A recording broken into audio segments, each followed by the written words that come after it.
I was really shocked at the difference between my first visit in November and my second visit in terms of the tension and the numbers of police. When I went back last week, the situation felt a little calmer.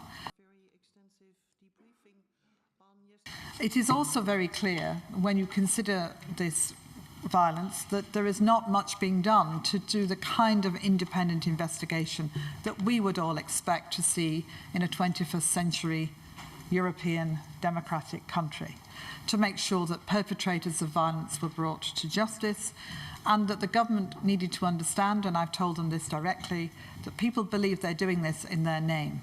And it's very important, therefore, that the government sends the strongest possible message.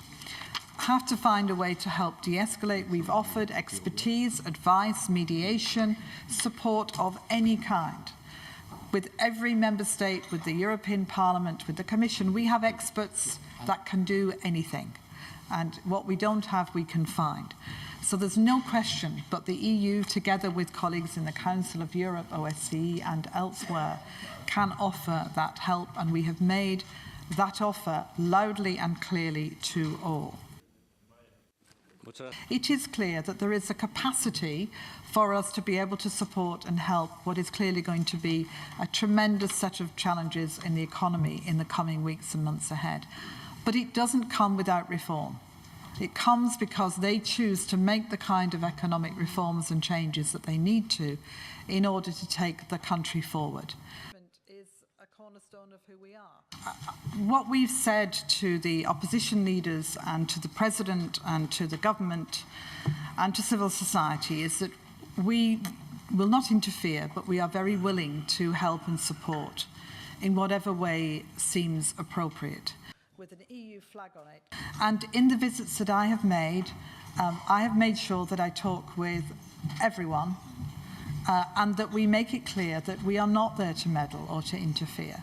But if violence comes out of something where we were directly involved in doing an agreement, we have a little bit of a responsibility there.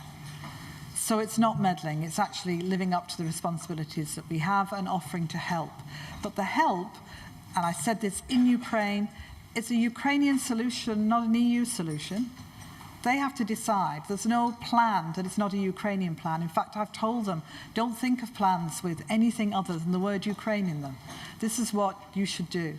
And so we've been urging them to really try and get the dialogue moving and to understand that is a much better way. But it has to be Ukrainian-owned. We have to engage now because we've made it clear that what needs to happen now in terms of the violence in Ukraine is that the perpetrators of that violence need to be brought to justice. And that needs to be done in a way that is transparent and open and will clearly ensure that people feel that justice has been done and seen to be done. And that, I think, is the approach that we're taking to try and stop what is at the heart of, I think, where people's concern is, which is violence against people.